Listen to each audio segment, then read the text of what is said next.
I don't want to go to school. All right, so we're live on the Least Likely podcast. We have special guest today, former CES Bantamweight champion, King of the Cage, and rising UFC star Andre Ewell. Thank you for having me. Thank you for having me. I don't know if I do the fist pump or whatever. Love it. Sorry if I hurt your hand. No, you're good. You're good. See, that's dynamite. You got dynamite on his right hand. I love it. No, we had two choices today, so I could either fight you or something like that, or ask you some questions. So I decided I am gonna let you off the hook, and we're gonna answer you some questions. So you're welcome. Trash talking. Love it. So I love it. fresh from Brazil, coming off of a pretty huge win over the legend Renan Barao in his hometown, UFC debut, smashed it. Tell us a little bit about that. Yeah, exactly how you end up placing it. I actually went down there, went through so much stuff. I ended up sit there and tell you, they put me through the wire on the whole situation, and first 4 days kind of hard to enjoy everything because I was really cooped up in the hotel or going to the hospital, sign a lot of papers and whatnot to come back and then go back. It was just back and forth situations, but I can go ahead and sit there and state it when I ended up getting into the cage or just in the back of the stadium of Brazil and basically the heart, because with them it's either fighting or football, and not American football. Sorry. Okay, so yeah, it was one of those Football? Yeah, football. So it's one of those situations where the fans is really with it. So I end up understanding they ended up giving me love, but when fight night came out, everybody ended up hating me, But after the fight, it was one of those, hey, congratulations, good job, we ended up doing it in Portuguese and the whole nine. So it ended up making me feel, one, I ended up picking up more fans off the situation. Because when I tell people I want to be worldwide, I'm not lying. I want to be worldwide. I want to be bigger than just California. And California, Cali is my home. Everybody knows this. Riverside, baby. But it's one of those things I'm from here. They know it, but the bigger picture is letting the world know who you are, as in gathering value. And for me, value is basically jumping in my boy's life. That's my value. And me ended up sending value to other people that end up looking at someone that didn't come from, actually came from nothing to a moment of to stardom or on the road to the top. I know I'm not at the top, but I am literally running myself up to the top of the hill or to the moon or even to Mars, however you end up looking at it. I'm working my way up there, So yeah, the fight was amazing, and the aftermath was even more, cause, like I stated, them walking up to me, hey, I had to hate you, but I love you. It was kicking it with the fans. Yeah, literally kicking it with the fans, and it was and that's how they all started the conversation. It's we're Renan is our hometown hero, and it's but we love you now. You're part of us. So I felt like I just became, or they adopted me in Brazil. So I ended up loving that. Nice. And then I watched the fight, so I'm watching it, and I see coming out. You kind of tried to walk you down and chase you a little bit. You caught him off the back foot with that left, and then you dropped him. And I'm like, why didn't you finish it? And then I'm watching the interviews, and I see you possibly broke your hand. So tell us what's going through your head when you hit him. Was it oh shoot, my hand? Am I exposed, or what's going on with that? Well, truth be told, I give him points, and I'm giving bad points because it wasn't even that. I didn't feel the left hand tweak until the second round. The whole nine, but that part, when I caught him,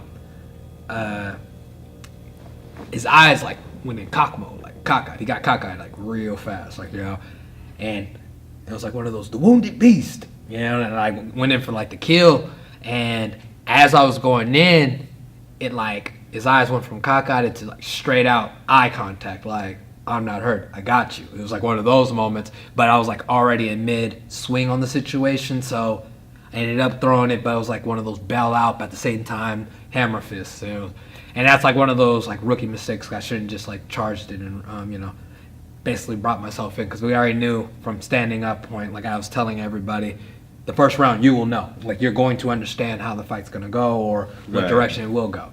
You know, I was aiming for the knockout, and now I'm going to sit there and state it like his weight kind of like carried him, you know. But I dropped him, and he knew he didn't want nothing a part of the stand-up, so he did everything he can to keep me on the ground. And let's be real, that's a black belt. Right, you know? right. And I know I'm a good jits guy, but in reality, that's a black belt. And that's a Brazilian black belt at that. So it's not no just random. Jiu-jitsu. Yeah, you know? And it's like no random like, oh, he just knows what he's doing. No, the dude knows what he's doing. You know? Like me, it's like I can survive with type of belts. I can roll with all, you know, everybody, you know, etc. type. But we already knew from the game plan it was not to be on the ground and it was supposed to stand up. And it's like I stated, I have a cool, yeah, you could go ahead and state I have a cool ground game here and there, you know. But this camp, it's nothing but working on that. So, because we already obviously understand that's what everybody wants to try to do. They know that standing up is going to be hell for them. So let's get them on the ground. But they're going to end up I'm going to surprise them because let them people know that I escaped the armbar from Renan Barao. From a black belt. From a black belt. And what's your ranking in jiu-jitsu? Blue belt with 3 stripes. Because I got 3 stripes. All right, Ralph Acosta, my my JIS coach, yeah, he ended up handing me my extra 2 stripes on the stripes that I already had. So blue belt, 3 stripes. So you're working toward the that purple. I'm trying to get there. I'm trying to definitely get there. You know, but I already know slow progress is the best progress. If I'm a blue belt forever, I'm going to be one of the most lethal blue belts that you could possibly think of in MMA. Yeah. That's what Hickson says, you know, like a belt only covers 2 inches of your waist, which you have to earn, and a lot of respect goes along with getting those belts. But the belt covers 2 inches of your waist. It's up to you to protect the rest of your body. And you were talking about rookie mistakes. So I'm like, all right, blue belt compared to a veteran, your technique still showed, and you got out of a black belt armbar. And then for those that don't know that much about jiu-jitsu, it takes about 7 to 10 years to get a black belt. And not because you suck, but the technique is so strategic that they don't just hand out belts. And actually a blue belt in jiu-jitsu will equal a black belt in a lot of other forms of martial arts. It's true. And speaking of time and stuff, when did you get into martial arts? How long have you been doing it? Since I was 7, so I'm 30. We're looking at 23 years. You know, it was boxing. Started off with wrestling, just got the basics of it, then transferred over into taekwondo / boxing, back and forth. And then I ended up realizing I like boxing a lot better. So it's kind of like sticking to that, no competitions. It was just one of those, like how I always telling people that my pops was always telling me that I'm light skinned, so I got to learn how to fight. So by me being that guy and growing up of always moving around because you know, it's always color. It was a problem with everybody. So, and I wasn't really accepted on a lot of grounds of situations in, you know, other races, even my own race type of deal. So I kind of got like branded out. So by me being branded out, I had to fight. It was one of those things. Like the bully always somehow found me. When we moved, the bully found me, you know, so, and it's funny too, because like all the bullies that have found me, we all came like cool, you know, so it's like one of those, you know, like and anybody that knows like raising up in like a black or basically just a tough background, it's one of those, if you don't beat them up, I'm gonna beat your ass. Like, you know, it's one of those situations. So in her mindset, it's I gotta go out there, I gotta win, because if I lose, I'm coming back to a butt whooping. I ain't about to get beat up twice, you know, in one day. That's not happening type, you know. So that was like the mindset that I always ended up having. So from there, it was fight, become cool, and if not, then we'll keep fighting every day. And I literally like told like one of the bullies that too. I was like, hey, I'm gonna be real. I can't go home. If I lose, I can't go home. So we're gonna keep fighting all day today. I'm gonna keep you in the bathroom, in the playground. Hey, at lunch, at the cafeteria, we're gonna keep fighting until I win. I'm just telling you that this is how it has to go. And then from there, it was kind of like, you make a point, I don't want to fight you all day today. So we kind of came cool from there. So it's like little small things, man. You end up learning, you know. And my mom kind of like pushed me into that situation. Like, hey, we need you to. And she's like, I think you need to fight. You know, I'm like, all right, I'm gonna box. You know, and my mom kind of like looked down on boxing, like you're good at it, but I wasn't talking about that. I think you need to do the other thing because you're always in the street fights and, you know, stuff like that. So that was kind of like my mom kind of like pushed me in that direction, you know. So learned from 7, and my mom kind of like edged and pushed me into a direction, and next you know it, here I am, and I already knew, or put it like this, my mom knew I was great at it from the gate, so that was the one that ended up believing in what I had to do, you know. Yeah, because mothers, they kind of like baby their kids, but yours pushed you into being a cage fighter. What moment for you was it like, you know what, I can see like this UFC thing, like jumping off, now I want to like pursue this full time? Was it like over time, or was it just an epiphany, or how did you come to the conclusion like you wanted to cage fight as a profession? Definitely when my mom told me. It wasn't then. I promise you. I was at that time, I was like the little pretty boy. I had the little shoelace in my hair with the curls. It was dancing time, you know, so it definitely wasn't then. Like, I told my mom, like, hey, man, I'm just too cute for this. I was like, you can put me in a boy band right now. I'm about to go ahead and sing. Couldn't sing at the time. Barely had rhythm, too. But I was that guy that's just like, hey, I need to play there. But it ended up, like, switching out to the moment. Basically, boxing wasn't going as well, you know. Had my boy. So my mindset was be in my boy's life. Like, you know, be a father. That's it. That's all I needed to do. So I was in that direction. And after the whole, in 2015, half of 2014 into the whole 2015, it was just like downhill drama of the courts and going back and forth. Sure. Me, depressed times. You can go ahead and say that. I was like in a really depressed moment then. Basically, my heart was broken. Like, you know, in many places, just not being in your son's life, like that killed me. So it was me going to court back and forth and seeing how I was getting treated. And I'm a good guy. I was just hands down good guy there.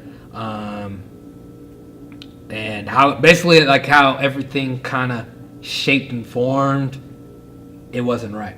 You know, and I understand like everybody sit there and say, well, you had to do something, Did you ever just thought that there's a side that I might have done nothing and just tried to be a good person or didn't agree with something? Right. That's involved with my son. Like, my son's everything, you know. When it comes down to being my boy, I'm always going to look out for his best intentions, period. You know, and if someone doesn't agree with that, I'm not going to back off because this is my boy. Like, you know, it's like little small things, man. But me getting kicked out and how they're like degrading me, talking down to me, destroying my character, where everybody that does know me know that I'm a good person. Anybody that lives with me day to day, they know that I'm an awesome person. Put me around kids, everybody loves me, you know. But it just came down to that moment that I had to prove this, and the best way to prove it was doing something that I'm great at, where the world will see me, you know. And I had to go back into the box of trying to figure out what was good and what I was great at, and it was fighting. And I understand that it's not the best look for everybody, you know, especially going into court. Oh, look, he fights, he's around violence and all that other stuff. Right. But for my story, I've been fighting since I was, you know, baby or a kid growing up type of deal, you know. And then you get placed in a position where you're getting your whole life taken away from you because a judge doesn't like you, or a judge doesn't see you, or a judge just basically look at you because of your color type thing, you know. And with that, it's kind of value.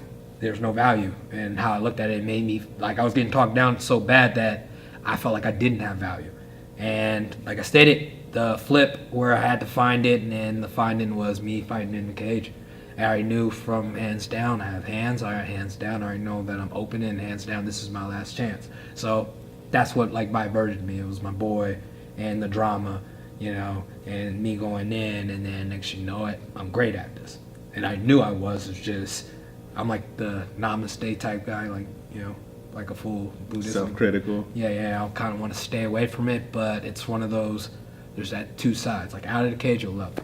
Inside the cage, you'll love what I do for the action, but it's a different person that's in there. It's like a whole different aura that ends up taking over, and it's not me.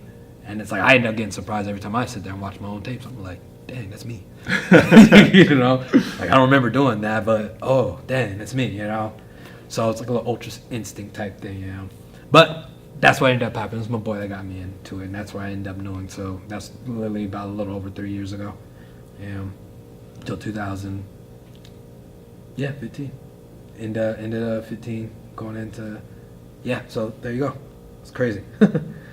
And then with battling that, well, backtracking a little bit, I could vouch for you're saying like the two-sided coin. Like there's the mean guy, and then there's the nice guy as far as a fighter.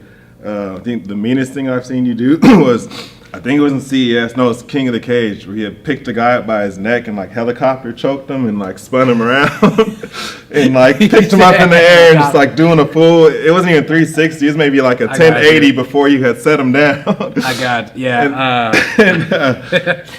That was great. And the nicest thing, well, not the nicest thing, but the nice thing is like I know it's like a lot of people, they flock to you, your teammates, the community, like really huge in the IE, and then just doing things.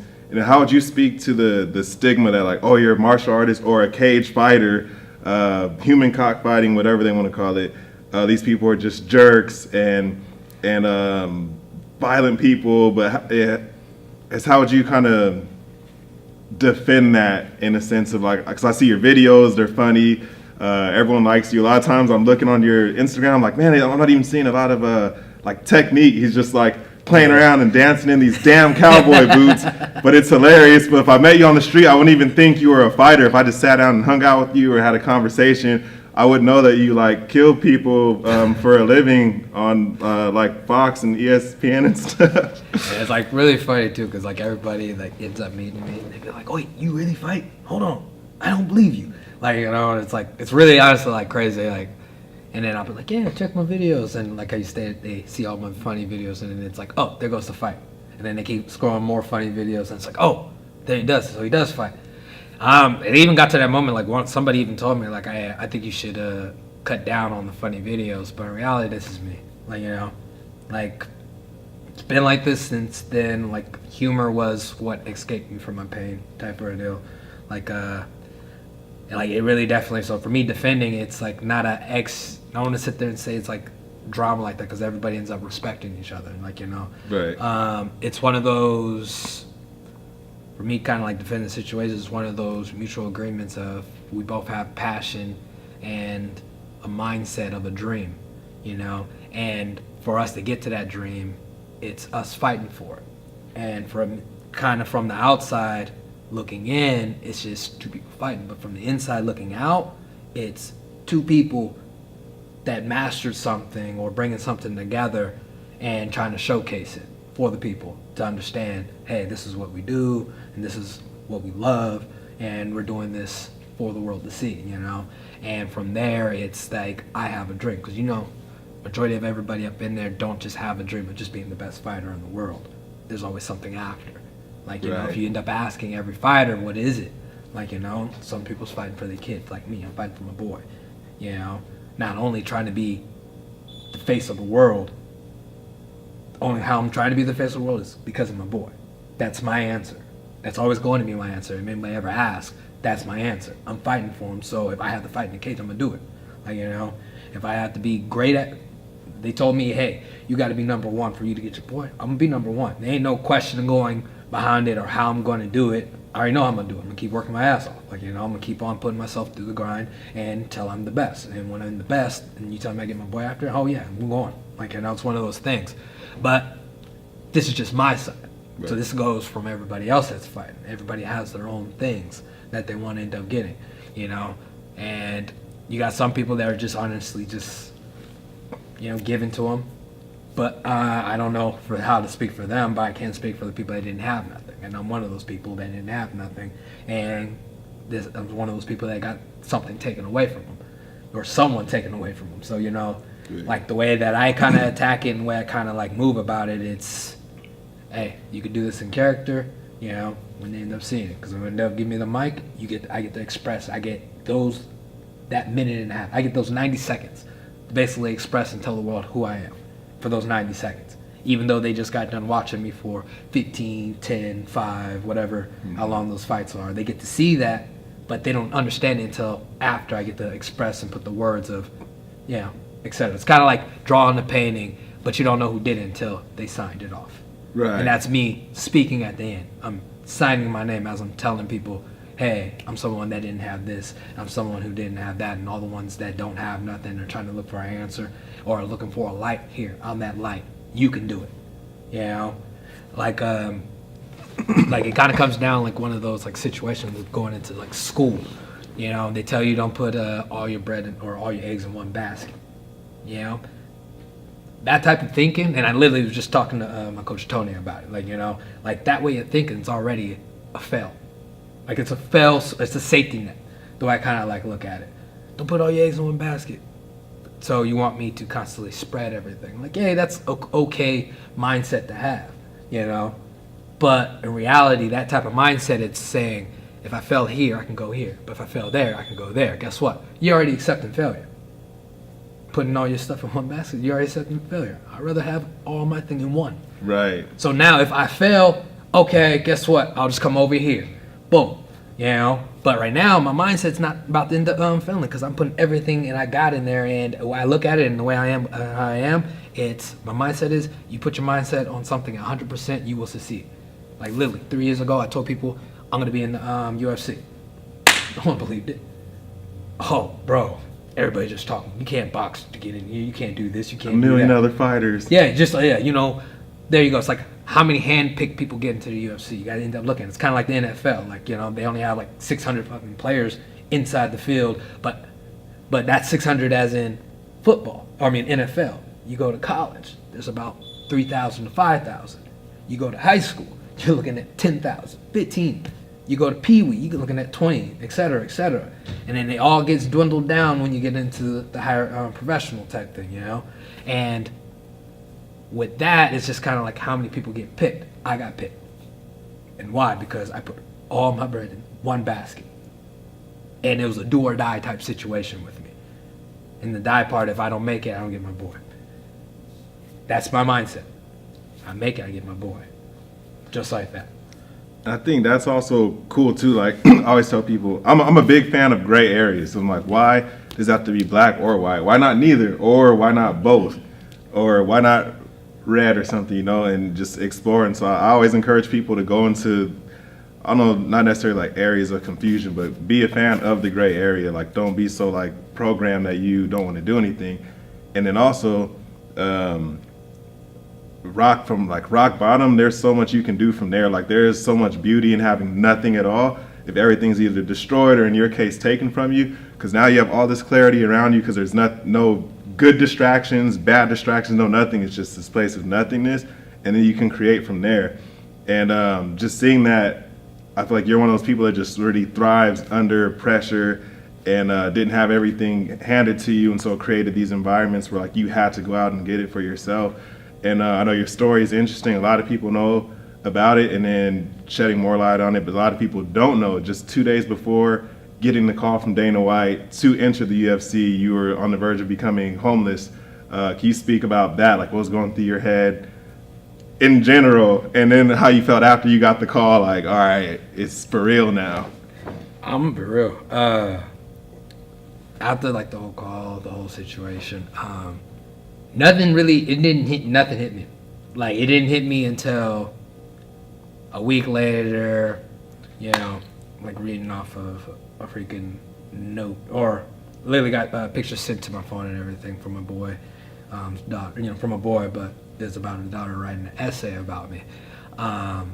It literally did not kick in until then, like, you know, that I made it. And I'm gonna jump into the fact of how I made it, but that part, so just recall the little girl writing an essay, right, taking her to school. Just remember that. I'm gonna get back to it. Okay, so we'll put it right here. Yeah, put it there. So all right, so shooting over there, it was like literally, it was kind of going through like a little small drama between like a little managing situations. I'm getting represented by Matt Dodge, which is his company called Dodge Sports. Okay. All right. First it was with KO Reps.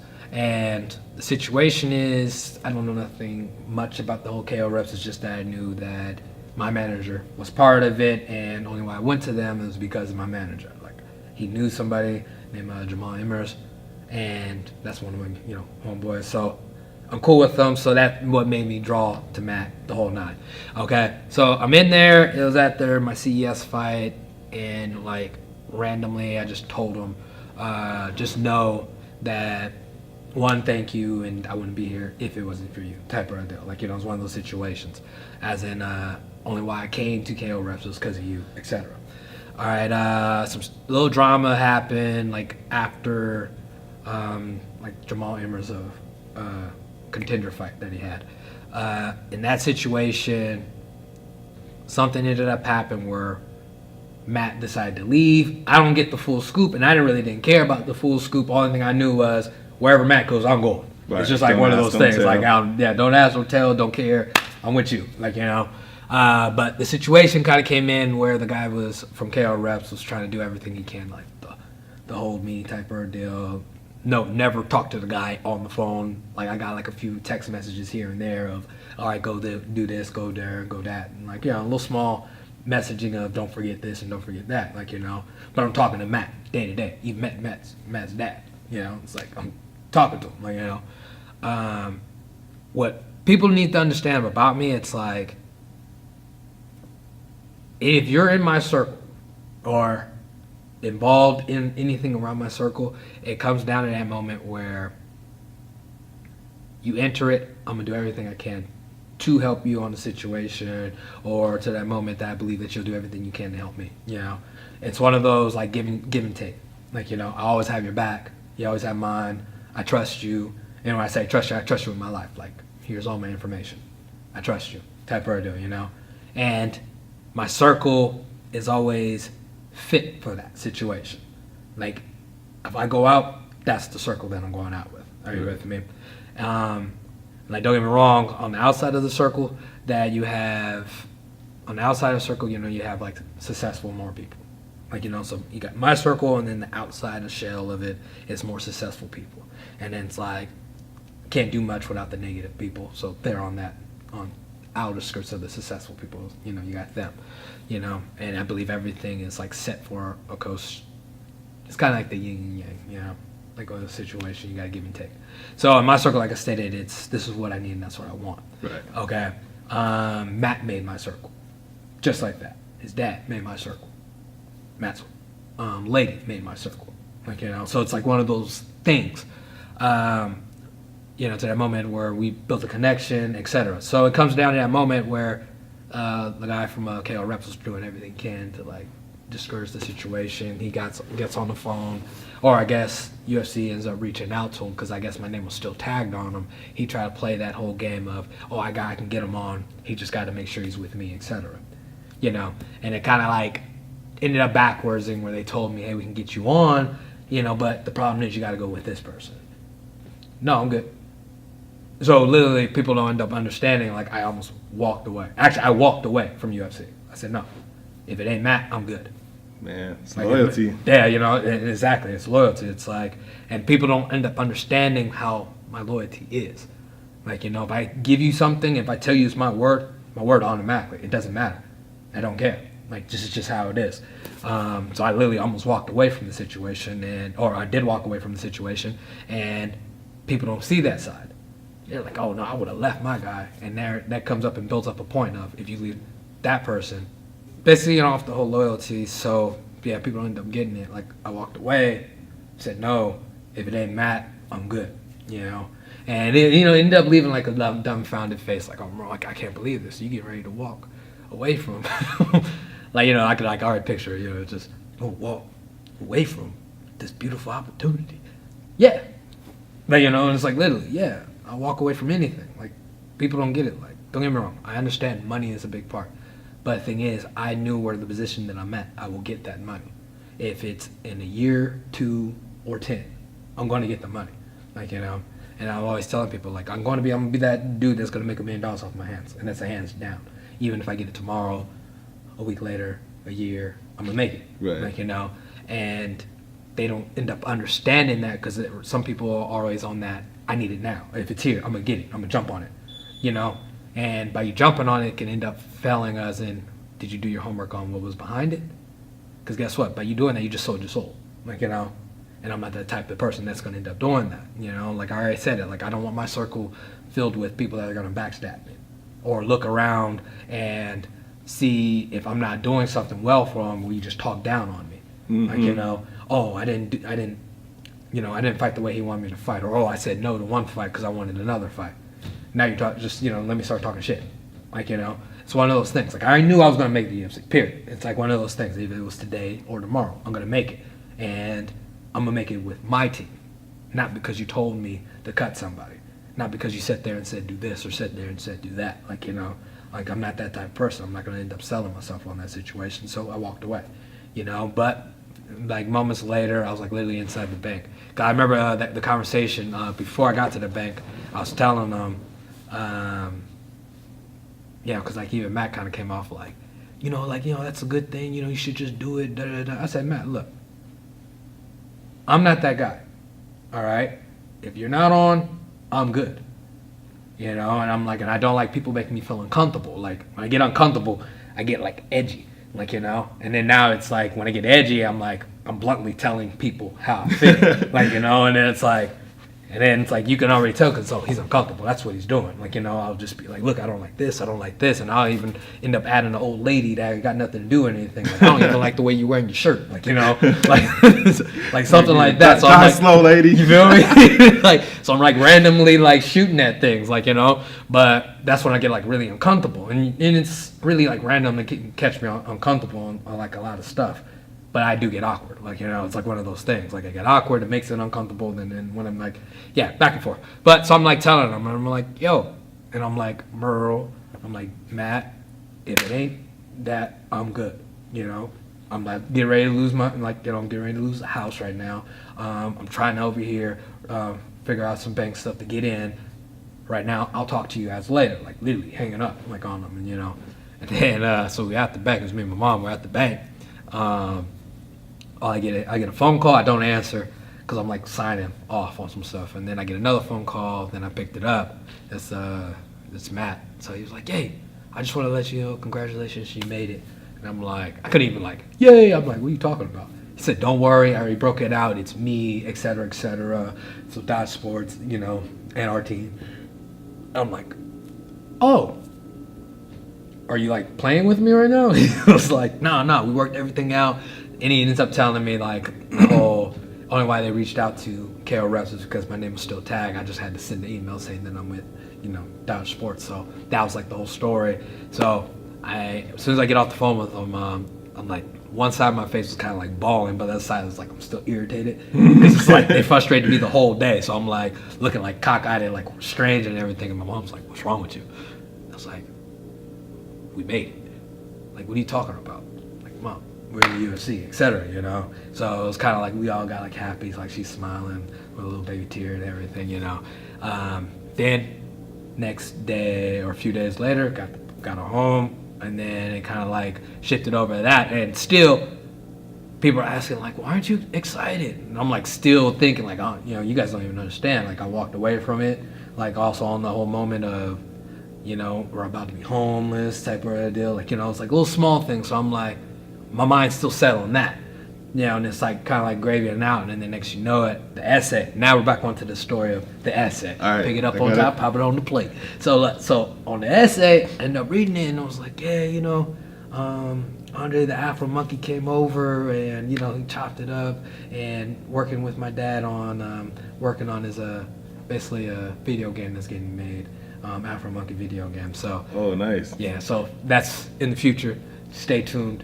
You know, but we'll keep it here. Yeah, you know, there you go. So it's gonna have like an interesting name to the situation, but he's like doing some great work to it. So she ended up writing that. She was like, yeah, I even helped out the situation. So just know, the thing is about 8 cents long, right? I'm balling up probably on the third sentence. And it's like, low-key, I'm like tearing. It's like 3 o'clock in the morning. Now, I don't know why I start reading at 3 o'clock in the morning. I don't know why I'm up at 3 o'clock, but I'm up at 3 o'clock and I'm reading it. And I'm like tearing out. Like, you know, like bawling out like, oh, man. Like, this hit me. Everything's like realization of, dang, I'm fighting. You know, I'm in the UFC. Everything that I end up telling people that didn't believe.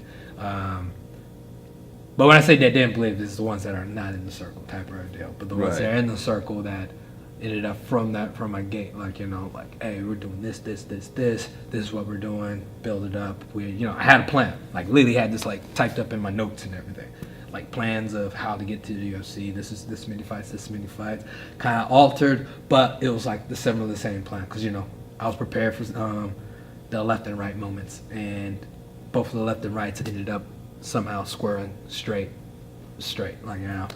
But ended up making it that situation, so everything's like starting to hit me like, dang, I'm like one step closer to my son, you know. Now I just got to do this and that, you know, and more notes, you know. So everything is about you know, making it to where I needed to go, and that was the threshold of that moment of the bawling tears of her writing that little essay about me and presenting it to the class, like, you know.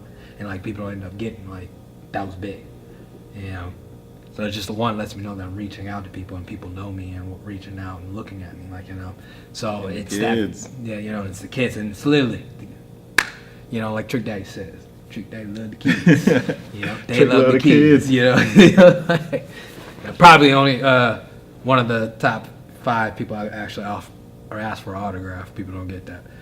I'm a big fan of Trick Daddy. You got his autograph before? No, that's the only one I'm aiming for. That's the only one I'm aiming for. Like, if I get that, it's like high water. You know, like, probably like frame that in my house and everything, you know. You gotta go fight in Florida or something. Well, like, make sure I'll bring Trick Daddy. Trick Daddy little kids. Go party or something after. The Miami parties, you can say you did one of those. That's true. And then the joke will be on everybody else, because then you'll be in the light-skinned circle with, like, Chris Brown, Drake, and all those people who party in Miami.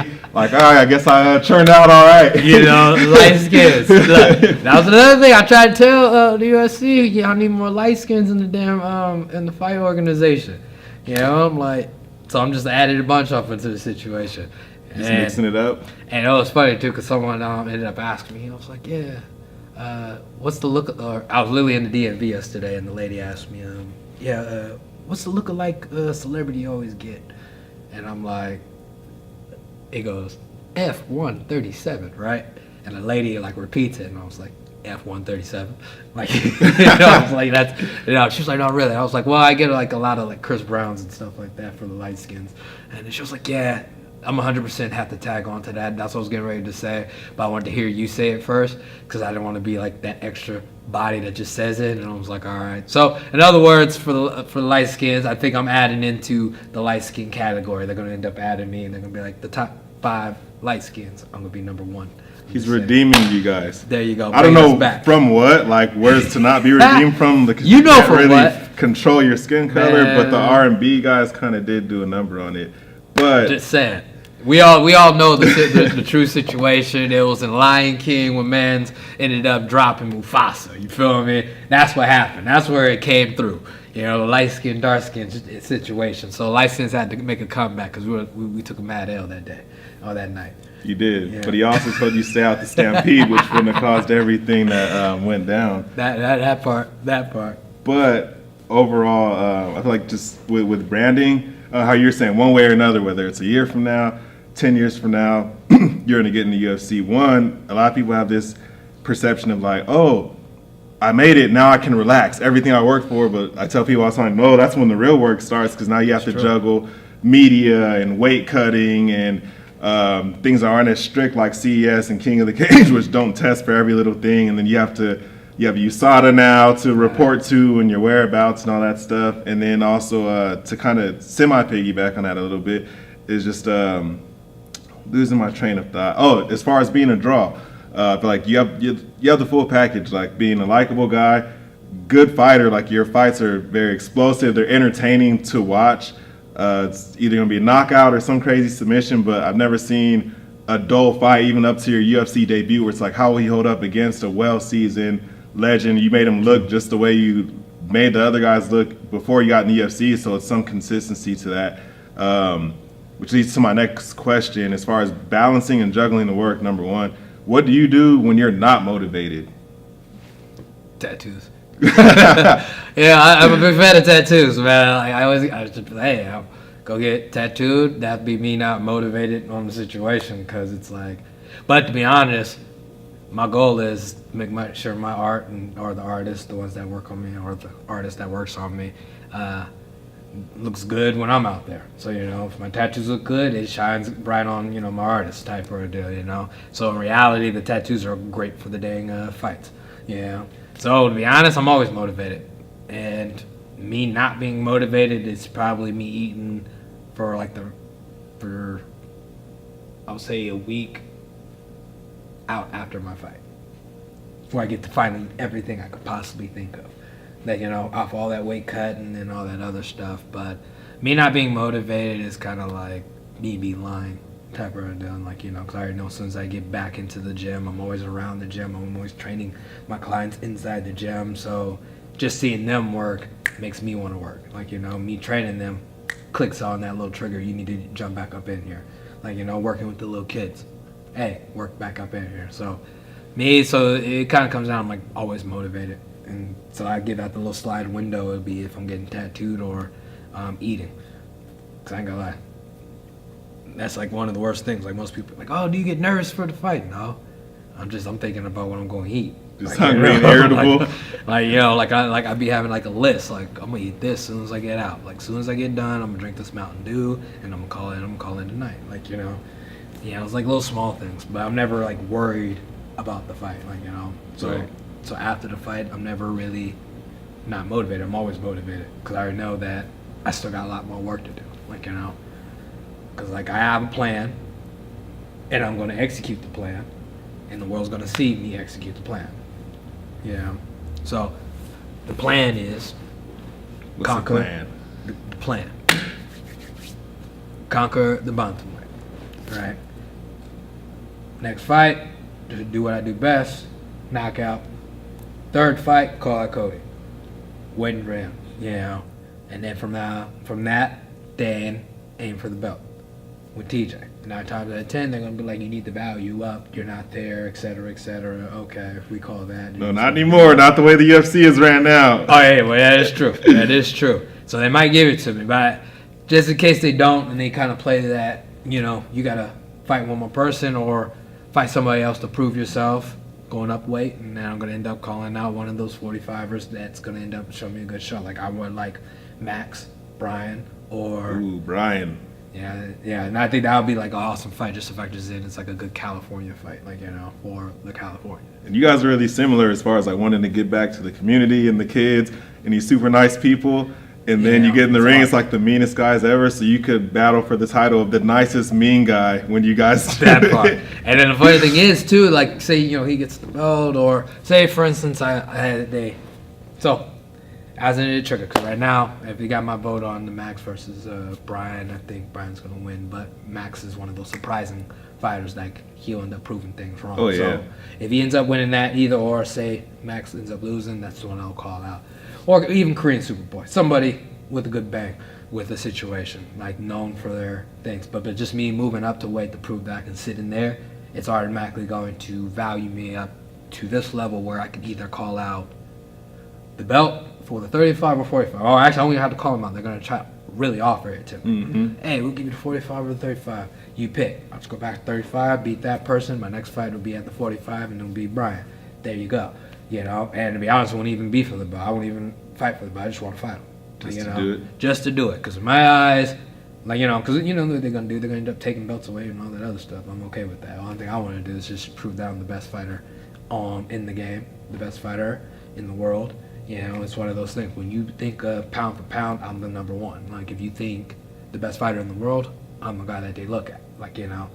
And then come down from 25 to 30 years and down the line, I want them talking to me like they're talking about Muhammad Ali, Bruce Lee, Mike Tyson, Roy Jones, which Roy Jones is my favorite boxer out of all of them. But I look up to every one of them, Bruce Lee type thing. So I want my name to be in that category where it's, and you think fight, I'm one of the top 5 / top 10 people that they're going to end up naming, and I don't want to just off of one person. I want the world to have that view and that mindset, like, that guy, he's tight. I like him. I really like him, like, you know. And then it's not only that, he's about his people. It's not only that, I kicked it with him, because, you know, I'm the type, like, and, you know, I'm the type, like, if you end up meeting me, you know, you're gonna end up loving me, and you're gonna end up talking to me. Give me 5 minutes of your time, you're gonna freaking love me. And I just always end up telling people that 5 minutes, you'll love me. It doesn't matter, you know. It doesn't matter. I tell the most baddest joke in the world in 5 minutes, you'll laugh at it because you love me. Like, you know, it's like one of those things, you know. But yeah, so it ends up coming down to that moment where I want people to know who I am, and it comes down like, dang, that dude did everything he can because of for the person that he loved, and he even shot even further to be something even better that we all see him. And I'm in China, like, you know, like stuff like that. Like, if I go to China, I want people to be like, that's him. That's Ewell. Yeah, you know, like, exactly. And if it comes down like that, that just proves my point that I did my job. You know, that's full success. Like, you know, or them even seeing my son like, dang, I saw you grow up off of pictures. And my boy is looking at you like, what do you mean you see me? Like, you know, and it'll kind of like put everything, put it all together. Like, dang, my dad, you know. Like, line up the story for him. Yeah, build up a whole story, and I even know because I was technically taken away from, like, you know. But it's one of those things. And then in the quest for this route that you're on as far as fighting, being a father, branding, comedy, I guess, for lack of better words, but this whole circle, what's your morning, your daily routine look like as far as prepping? Here's what I have to do, here's my job, here's the work I have to put in. What's your daily routine consist of? Well, daily routine, I'm gonna tell you, definitely starts with me motivating myself to smile. You know, like, people don't get that part neither. Like I wake up with, you know, I'm still hurt. Like, I still have pain. Like, you know, I'm still human.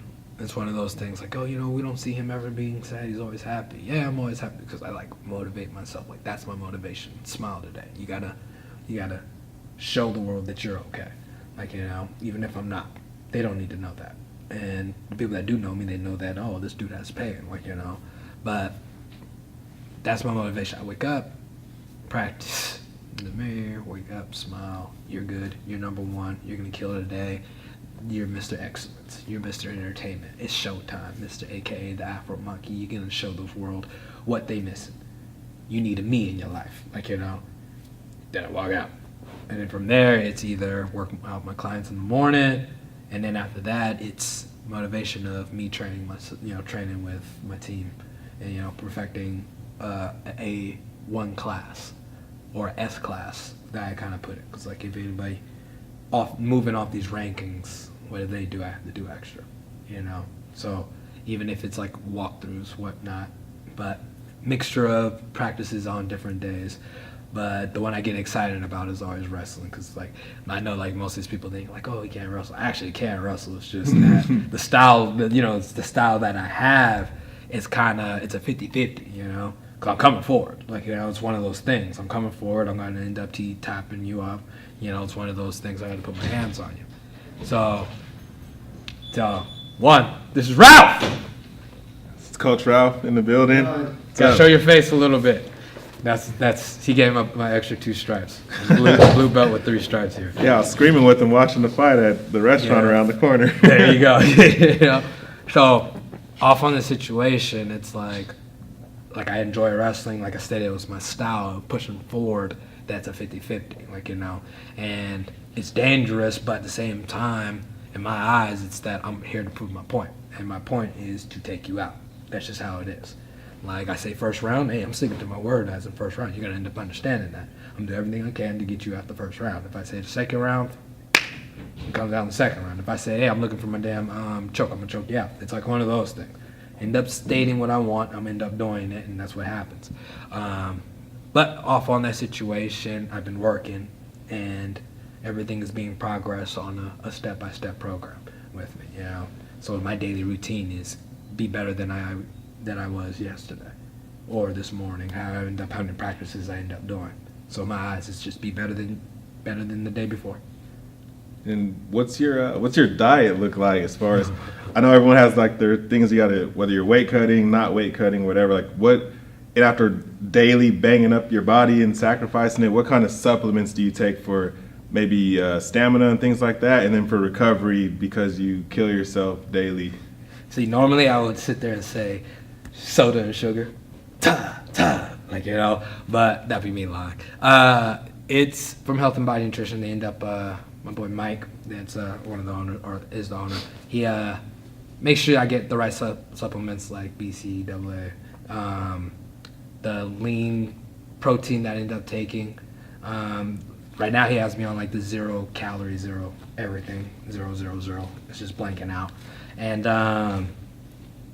like Mr. Greens. I've been actually on Mr. Greens for a while. That's like before, post, and after type of situation. So those things is what's been like pushing me forward. Because I've always tell people I always had like this bad habit. I don't eat nothing in the morning. So he ends up making sure I end up taking the right supplements for the me. Green powders and stuff. stuff. It's the green powder. So that's why I end up getting on that, because I end up not eating in the morning. I know it's a problem, but it's just like growing up, sometimes you didn't get to eat. So I didn't eat. You know? So I'm like, I'm like used to it. So it's just like, some people like, did you eat this morning? Like, no. And then it's like, yo, you gotta eat. And I was like, okay, you know. But I just move on like it is what it is. Like, you know, because it was like funny too. Because my lady it was like a week ago. She ended up making me like this big breakfast, and it was good, right? But it was just so big that I couldn't finish it, you know. And I'm not used to that, because I'm like used to, like stated, I don't eat nothing in the morning, and if I do, it'd be like a bar or me drinking out of the protein. So when she was thinking like, oh, you don't like my food, and I'm like, no, I love your food. You know, it was just that. It's me. Yeah, it's just it's not you, it's me. That's what they all say until they leave. You know, no, she didn't say that, but you know, but yeah, you know, it was like leading me like trying to eat it, and it was like, you know, I was like kind of like forcing myself now, and I'm like, oh, you know, so. Just one of those things, like I don't eat in the morning, but I end up trying to work on like these calorie counts that my cousin got me on, which is one of my personal super conditioning strength trainer, but also been working on my calories and stuff like that. Like I'm starting to get back into everything, especially on with the whole eating habit of how many calories I should have and not miss type of deal. So I've been kind of like slimming back down to everything. So everything that they kind of like process for me and they're telling me what I need to do, it's automatically 100%. But like the 3 weeks out, I'll probably like take away from like all the red meats and stuff like that, and it'll be nothing but greens, more vegetables type. Like fish or salmon, you didn't eat that? Salmon is fish. But. Yeah, but I end up kind of cutting that off. Like what I end up saying, it's like 100% on like greens, like, you know, and that's like helps me cut off like the last weight that I need, like beans and stuff like that, you know, stuff that's basically backs up on the situations with all the heavy protein that I normally wouldn't have, you know. So like beans and rice, beans and rice. Beans and rice. What do you walk around at? Like I know you cut to 135, which is the bantamweight division for those that aren't familiar. What do you walk around normally when you're not competing? If not competing, I'm like 63. Oh, sheesh. Like yeah, like bounces from like 60 to 63, but I know the highest I ever got was like 63. You know, and like right now I'm like should be like a good 59, 58. So I'm like slimming back down to my my weight cut phase, and the start of that it's normally 56, 57. So when I'm there, I'm like good. Okay. Yeah. So long as I'm there, all the weight cuts easy out. If I'm over that, it's kind of like all right. I already know it's gonna be like one of those struggling bitch modes. Yeah. like the Snicker commercials. Yeah. He's Yeah. going angry, like, hate everyone. Yeah. Like eat a Snicker, you'll be okay. Like but yeah, that's exactly how it is. And then do you do any kind of like, what's it called, cryptotherapy or anything for like joints, aching ailments, any recovery supplements, or is it just the greens or? Yeah, everything from there. Don't do the joints. I know I did the cryo therapy, like Crypto. yeah, you did. Crypto. But yeah, I ended up doing the cryo. I didn't like that. And I had to sit in that dang thing for 3 minutes. It was the first time I ever tried it, and I was crying like a little bitch.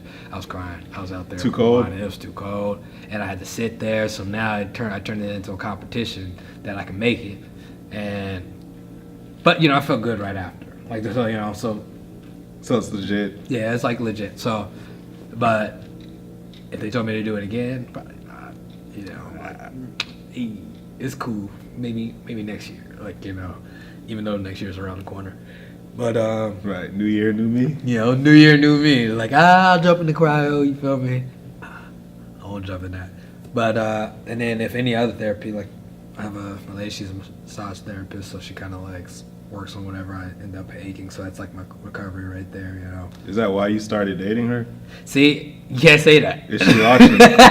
You can't say that. It's just an I won't say anything. Yeah. Say what I'm saying. Put her live, like, you know, like no, it's just like a added. It's like an added bonus on the situation, because before I even dig into it, I knew what she did, but it wasn't one of those. It's her that I fell for. So so everything else just like followed up. Like, to be honest, I don't even like ask, you know, hey, can you help me out, like, you know, or hey, can you massage? And she'd be like, this is what I'm here for. It's like, I understand, but it's just, I know you have a long day at work and then you kind of come back. Like, I don't want to push you and like, hey, can you do this? Like, you know, it's just, you're doing extra work. And even if it's like helping me, it's extra work for you. And it's like, so I kind of like push off on that. Like, nah, I'll kind of like suffer a little bit, and she'll just like randomly start. Like, it's like one of those sixth senses of your lady that just knows, like, all right, yeah, elbow hurts. Feel it? Yeah, elbow hurts. Let me just, and I don't even say, hey, my elbow, or oh, my neck. Like, you know, she'll just start working on it, and then it's kind of like, thank you, you know. And then she's like so into her job, like she will, like, you know, like most people, like, oh, I'll massage you. It'd be like a 10-minute massage, and they'll like leave it alone. Nah, she'd be like working on my hand, like say, like my hand's like hurting, like she'll be working on my hand for a whole hour, and I'll be forgetting that she's been working on my hand for an hour, because like we're watching something. So, you know, so like I said, it's like an added bonus of everything, you know. So That's good. Then you lucked out. you know, it was like 100%. So everybody got to be worried and prepared, because I'd be 100% every time. You know, always fully recovered in everything I do. You know. It's good to know. Good to know. All right. So, yeah. Also, back to the recovery. So, massage, cryo, not crypto, which Crypto. you hate and will never do again because you're afraid of the cold. And with the testing and USADA and having to go through that, what's that like with having to give them your whereabouts? I know a lot of athletes, they take things on accident from these supplements where it doesn't list what's in it, and then they take it and it's like, damn it, now I'm banned for like 2 years off of something I didn't even know in this. Or do you have that fear walking around? Or you like paranoid what you put in your body, or how does that work? Truth be told, I'm not, cause everything I get from Health and Body Nutrition. So by me doing that, I trust him. Like, you know, we have like a good relationship, or a great relationship, that we're family. So I know that he knows what I'm in. I'm like one of his, hey, this is like one of the guys that's representing us. He's in UFC, etc. I got to make sure he's 100%. So he's kind of like treating it like he made it, like, you know, and he's treating it like, since I'm in here, would I want to end up, you know, giving them something that I know I wouldn't take to end up being failed on that type of situation. So it's like I said, it's a family thing. So it's, hey, you take this one, I made sure I did my homework, you're gravy, you do this. Don't do this one because this ain't the one that you want. We'll move it away here. Like, you know, so everything I end up grabbing or end up taking, it's 100% legit. So I don't even think about it, because I already know that he has my back on it. Like I said, I circle myself with the right people that I trust my life with. And Mike knows that my life is with him, so he takes care of all that. And the USADA thing, it's like, I'm 100% cool because I already know my past. So I'm like, hey, come over, take my piss. You need blood today, go ahead. Because I know I'm 100% good, because I'm not going to end up worrying like, oh, I did this and do that. Like, I don't smoke. So it's not one of those situations I'm going to be like, oh, you know, you got weed in my system, you know. Right. I don't do stuff like that. It's cool. Nate Diaz does it. He's been fine for years. Yeah, exactly. Good, you know. He's the man. So it's like one of those situations. So I'm like always going to be like great off on that, like, you know. And now it's just one of those things that I honestly hate about it all. So I constantly have to keep updating. But they gave me like a legit USADA guy that lives out here in like Temecula that I end up seeing. He's cool peeps, you know. So he ends up like giving me a good time. They'll come get me, you know, or, you know, the whole nine. So it's not none of those like, oh, I got you right out of practice, where I'm like depleted out all my sweat and, you know, I can't even piss. So you gotta sit with me forever, like, you know. Right. So he picks a good time. Like, I wake up. He knows I wake up early, so he comes early. So there you go, like, you know. So, but like I said, it's just about all the updates. If I keep on updating, it just becomes a problem. Because some days, like, you don't have the address, so, and I know they say click the current, but sometimes you click the current don't work, or you're going to be somewhere, but it's going to take you a certain amount of time to get there. You don't know the address. You can't even pop in the address because that's the problem. So now imagine you driving over there to click on the current. They've been waiting at your house for about an hour. Because you only get an hour. And they'll call and you. they'll count as a violation if you don't show up. Count So as it's a almost like violation. having a probation officer, basically. There you go. And this is in competition and out of competition. Regardless of the situation, as long as you're with them, or along with the UFC or in the company, you're obligated to constantly keep updating stuff. So that's the problem. Always updating. Man, so from, let's see, martial arts at 7, getting bullied, not getting bullied, in and out of poverty, knocking a bunch of people out in these different organizations, getting discovered by the UFC, and then having an essay written about you by a little girl that caused you to cry when nothing else really did. And now, That part. Probation officer when you're doing the best now. And video game, tell us about what can we expect from you next as far as fights, sponsorships, things you're working on. I'm aiming for January. I believe people know it's going to be like an Anaheim card. And, I'm born in Anaheim, so that's like what's going to be next. And you're going to end up seeing like an explosive fight. And it's going to be one of those situations where you're going to end up seeing me being Mr. Entertainment, Mr. AKA, Mr. Showtime, AKA the Afro Monkeys home. And it's going to come down to that moment where it's going to be so spectacular that I'm going to be the face of that. And not only the face of that, it's going to end up opening up doors where I could just say, hey, it's time to do some movies. Because Triple X 19. that people don't understand and like put me out there, give me a stunt double, but look, we're good, But right now, like, I have a buddy that comes here. His name, he's over here doing a few like clips, like he's actually became like the director of a Flash named Marcus Stokes. Like he's became a new director, so I'm trying to like slide Nice. into that. Like I was like, hey, like literally, like as soon as he posted, I ended up writing a comment. I'm like, congratulations. Now you can end up sliding me in. I was like, I could be a great villain. I just want to be a villain one time. 'Cause that's one thing because everybody always portrayed me. Oh, he's the villain. I can act. I can be a bad guy sometimes. Let's do a super evil role. Yeah. Make you're it funny. looking at- It'll be the funniest evil man in the world. Like how Wesley Snipes was in Demolition Man. Still freaking my favorite movie.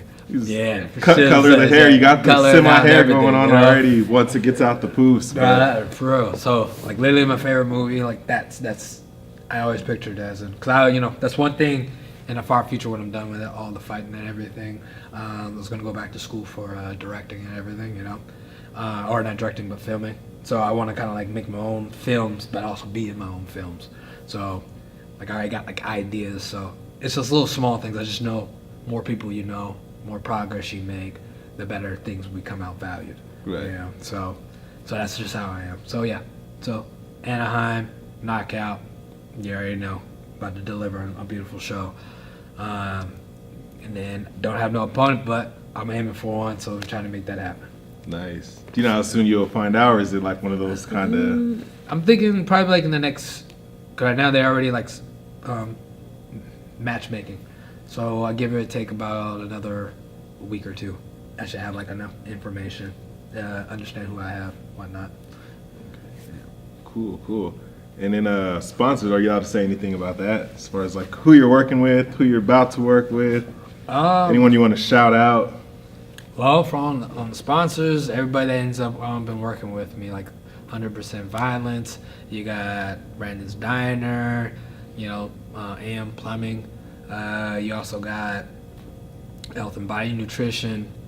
Freaking my favorite one, Dynasty. They've been actually giving my whole gear and everything, so they get points. Riverside Royalty. And I already know I'm about to end up not being like sponsored, but basically doing like little projects with Caviar Gold.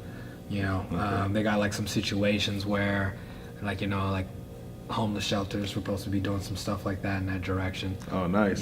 So but I know that's just planning out in the future, but we're gonna end up making it happen. So Cool Peeps, I ended up meeting him like about a few weeks ago. Nice guy. That's super cool. And then the other one is, my own deal's getting ready to actually happen. Tequila. Call it Knockout. That's going to be on the market coming soon. I'm going to need people to go ahead and grab them a taste and get themselves some bottles because, Knockout's going to be the new tequila that's taking over the world. I don't drink, but if I did, like my man said, hey, it'll be Knockout. So you're trying to Conor McGregor the game, go in and slide in all the different routes and then go straight to the alcohol? Oh, you know it. And especially it was like when I came back and it was like right there, like presented it to me. I'm like, yeah, definitely into it, So it's like it's a good thing. So right now, that's where we end up aiming. So everything should be like basically marked out and signed by a few today or tomorrow, give or take. So on the dotted line. So that is what I'm excited about. So the people that right now, it's like a great product. People love it. I'm not really keen on, but I know other people's faces. Me, it's just like all tequila tastes or all drinks taste the same because I make the same face because it goes down one way and I try to down it like a mug, So don't give me a bottle. I'll finish it. I'll drink it if you do. There it is. If you could tell me where to find it, we'll do it at the same time. We'll do it next time you invite me to the show. We end up having it there. It'll be just for tequila, the Knockout. Doing January after the next fight. And sounds like a plan. My last question, what advice would you give to any up-and-coming fighters, anyone aspiring to be in the position you're in / headed? My advice to everybody is don't give up. No matter how many people end up telling you can't do something, you can end up proving them wrong by working your ass off and put all your eggs in that one basket and keep on pushing. Aim to be better than the person that you look up to. And that's always the advice I always give to people. Because me, all the people I look up to is a dream of I wish I could fight them. Like I look up to John Jones, I want to fight him. Like Roy Jones Jr. In his prime, that would have been like an awesome fight. Because I look up to him. Bruce Lee, if he was able to be here, was still alive, it would be one of those situations I'll take lessons and stuff like that. And if I was back in that prime, I would just, one good sparring match I just want to see. But always aim to be better. No matter what. Whoever's better than you think is better than you, work your ass off and be better than that person. And so that'll end up progressing that person to move better. So y'all will continue to be better every time that you see each other or every time that you acknowledge something. So that's my advice. Nice. Well, thank you so much for your time. Thank you. Where can we find you? Social media accounts, all that hilarious, cool stuff. If you want to tell the people. Instagram, Day42. Spelled DAII42. All right, and I will give you my Twitter account, but I keep forgetting it. So just go ahead and just hit me up on Instagram. That's one of the sites that I'm always on. So definitely hit me up on Instagram. Cool. Thank you so much for your time. Looking forward to see you in and out of the cage soon. Thank you so much. Appreciate you. Cut. Turn it off. There it is. Shit out my face.